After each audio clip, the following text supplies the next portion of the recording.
Hanya ini kalau itu kan kemarin kan mau bikin sendiri. Paspor ya?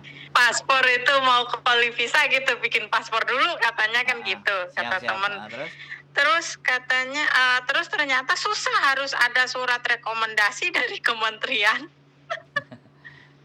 Ya. Susah bikinnya. Jadi kadang sebenarnya kalau sampean punya tabungan, sampean punya pengalaman kan sebenarnya syarat bikin paspor itu kan gampang kan, KK, KTP, akte kan tinggal itu aja kan. Cuman kadang-kadang ada peraturan yang tidak tertulis tapi itu dipertanyakan. Oh iya. Iya. Yang di sekarang kan online, sistem online itu. Iya. Jadi harus di itu semua kuesioner itu. Iya, saya kemarin juga barusan bikin kok e-paspor. Oh iya. Jadi saya tahu lah Mbak. Jadi ya makanya mereka benar-benar menghindari TKI yang non prosedural. Ngomongnya sih begitu. Oh iya tapi sih. pada faktanya ya ben wong nek kate nang luar negeri nggak sakarepe dhewe. Itu ya bagus. Iya sih sebenarnya. Cuman kan peraturan kan kembali lagi. Tapi kalau yang nganterin PT mana ada ditahan-tahan, langsung buru masuk. Ya berarti dari situ kan sampean tahu toh. Sampean harus bagaimana. Kalau saya sih punya. Kalau sampean mau bikin paspor, saya ada. Cuman kan posisinya nggak, apakah dekat sama sampean apa enggak, jadi nggak ada masalah. Nah kalau sampean mau gitu loh, kalau mau proses ya bisa kita bantu. Oh iya, gini kalau misalkan nih itu potong gaji apa gimana gitu? Iya dong. Pastinya kita, kalau saya pastikan selalu potong gaji. Kalau paspor mati tambah 1.000. Jadi potong gajinya 2.500 kali 3 bulan.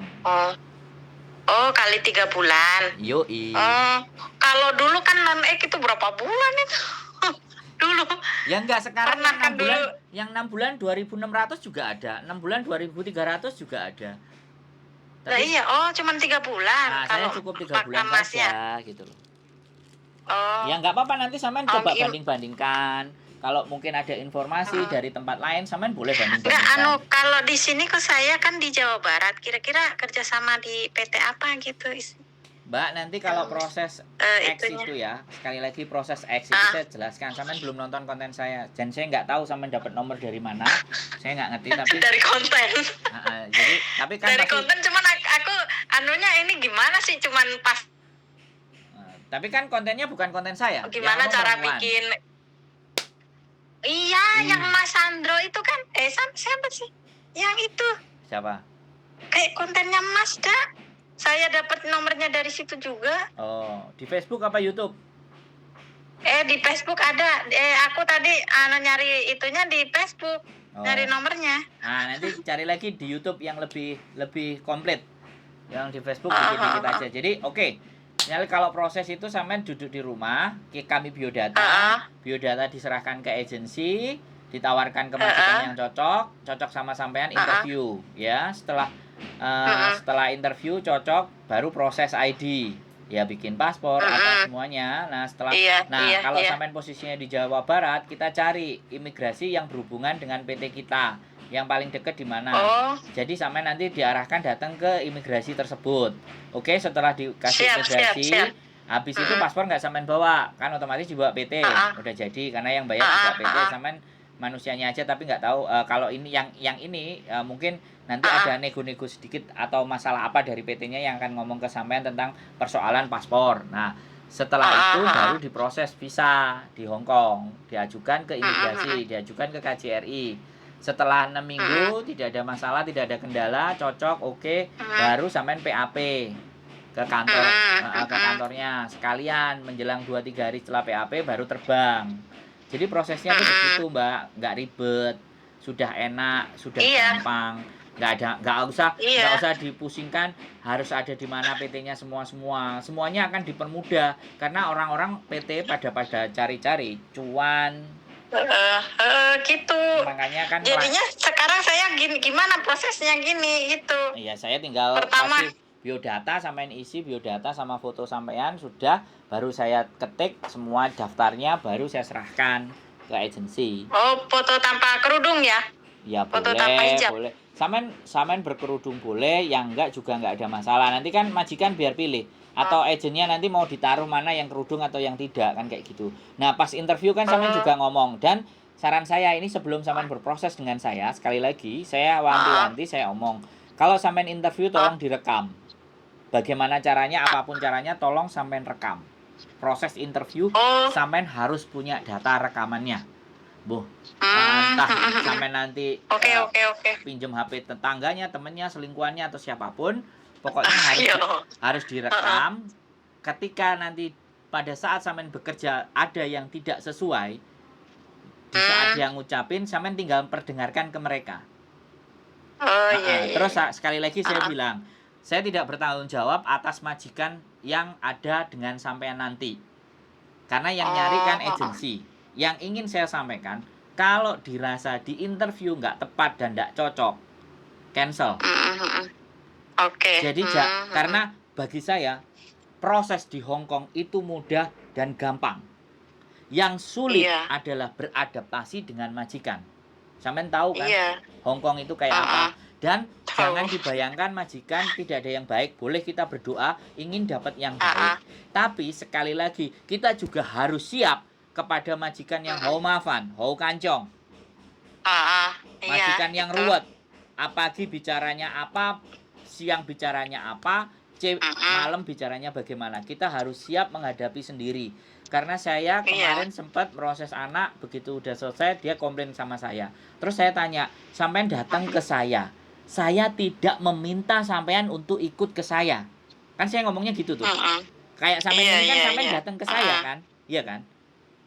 Datang sendiri. Maksud saya kayak gitu. Makanya saya jelaskan dulu dari awal. Saya tidak akan turut campur urusan dengan majikan. Tapi, kali lagi, kalau ada kekerasan, pemukulan, atau sesuatu yang menganggap kita sebagai binatang yang tidak benar, atau makannya hanya dikasih sisa-sisa, ya boleh direkam, boleh difoto. Makanya kita bisa ajukan ke labor. Jadi, tidak mendapatkan sesuatu yang layak. Nah, kapasitas saya hanya sampai di situ. Kami agensi, tetapi yang mengurusi dengan majikan ada teman saya. Ya saya konsultasinya pastinya sama dia. Jadi saya harapkan seperti itu. Sekali lagi, kalau nggak sreg, kalau nggak cocok, kalau mau kami dibanding-bandingkan dengan PT-PT yang lain, itu nggak ada masalah. Itu hak. Tetapi yang terpenting yang ingin saya sampaikan adalah selama ini proses orang tidak mau menunjukkan mukanya. Yang proses itu loh, bener nggak? Sampean dulu proses, taunya kan pada saat sudah datang kan? Iya. Nah kalau sekarang kan sampean sudah bisa tahu muka saya di konten kan? Yang mau proses itu bentuknya seperti ini, bentuknya seperti ini, orangnya begini. Jadi kalau bikin masalah atau trouble kan nyarinya gampang. Konten. Nah, bahkan nyari orangnya pun bisa. Komen di kontennya pun bisa. Tanya nomor telepon saya tak kasih. Nanya alamat saya mau didatengin digeruduk ya silakan. Iya. Nah, itu loh. Yang penting kan kayak gitu. Sekarang ini era baru. Zaman dulu kan kita nggak ngerti, taunya kan hanya sponsor aja. Iya. Kalau sekarang kita sudah itu sayanya nggak mau pakai sponsor gitu. Kalau pakai sponsor gimana sih? Itunya ribet. Nanti cuma dianterin doang kan. Kadang cuma dianterin nyampe PT udah lepas tanggung jawab. Lah, gitu loh. Kalau kita di sini ya udah kita sodorin semuanya, berkasnya, datanya sampai ketemu majikan. Bahkan kita kadang-kadang nanya, Mbak sudah sampai di mana prosesnya? Ada masalah nggak gitu loh. Kadang di tengah-tengah saya kalau dia komplain aja Mbak, daripada sampean komplain dan berangkat banyak masalah, cancelan Mbak. Kalau sampean lanjutin aku nggak tanggung jawab. Jadi bagi saya tidak ada persoalan Mbak, tidak ada masalah. Yang justru makanya sekali lagi kalau pelayanan saya kurang baik dan tidak tepat, saya minta maafnya di depan, bukan di belakang. Kalau minta maaf di belakang kan semua orang udah tahu. Kalau minta maafnya di depan kan berarti kita benar-benar sudah prepare, sudah siap. Iya. Seperti itu sih Mbak ceritanya. Boleh nanti tinggal tak kirimin untuk biodata sampai masukkan. Jadi nanti di sini saya tinggal nge-record aja. Itu biodata itu maksudnya di format gitu apa? Ya nanti kan saya kasih kayak KTP, paspor. kayak di WhatsApp kayak Apa gimana? biasanya gitu loh Mbak. Sampean Oke, oke, oke. suaminya Siap. siapa, anaknya berapa, anak keberapa, Heeh, orang tuanya namanya oke, siapa, umurnya berapa, pernah di Hongkong oke. kerjanya apa saja, kan itu data yang biasa saja sih. Heeh, heeh, Terus heeh, oke, oke, oke, oke. kontak yang dihubungi di Indonesia siapa, nomornya siapa, Heeh, kalau terjadi sesuatu kan siap. itu proses Iya, yang kayak kayak tadi bikin paspor kayak gitu. iya normal kan, Sayanya itu normal. sayanya terkendalanya di itu, di apa, apa sih tadi, dokumen dari ketenaga kerjaan itu. Iya, makanya kan mereka sudah berasumsi sampean itu mau berangkat cari kerja. Padahal sebenarnya Iya. aku pernah sakit hati Mbak nganterin anak pasporan. Ya saya pikir Heeh, nggak usah pakai heeh, PT, saya anterin ya. Saya mau heeh, jalan-jalan, saya ada panenan, saya punya mhm, telur bebek usaha. Terus petugas mhm, imigrasinya bilang apa? Karena mungkin mhm, ada rekodnya paspor dicek ke Hong Kong. heeh, heeh, Model kayak sampean jalan-jalan ke Hong Kong, sampean itu di sana mau naik KW. Dari situ saya naik pitam. Saya marah, saya oh, deketin heeh, sama ibunya. Bu, heeh, kalau sampean tidak mengizinkan dia untuk mendapatkan ini, bisa, tapi nggak perlu maki-maki kayak gitu sampai ribut sama satpamnya. Aku oh, benar-benar dari heeh, situ itu merasa sakit hati. Jadi mhm, mhm, kadang-kadang kalau aku bilang, aku ngakalin ngasih ngasih info ke teman-teman untuk bikin paspor sendiri. Dulu kan saya mhm. coba nggak pakai PT lah, artinya nganterin Iya, anak iya, iya. proses sendiri calling visa, tak kasih tahu caranya. Jadi ini majikan Mhm, saya mau ngajak saya jalan-jalan ke Singapura. mhm, Nah, kalau sampean mau menerapkan itu silahkan. Jadi nama majikannya harus dikarang, alamatnya harus dikarang, nomor teleponnya harus ada. Jadi lagak-lagak heeh, bahasanya kayak bahasa Indonesia. Saya kerja di rumah mhm, majikan namanya Bapak Santoso. Sampean harus lancar, nggak boleh bohong-bohong. Nggak boleh terlihat kalau mhm, bohong. Namanya Pak Santoso, tinggalnya di sini, di Bekasi rumah ini. mhm, Dan kebetulan kita mau jalan-jalan. Neneknya ada yang pakai kursi mhm, roda. Neneknya namanya mhm, Ibu Dwi Permatasari. Dan saya sudah ngasih mhm, nenek ini 4 tahun, 5 tahun.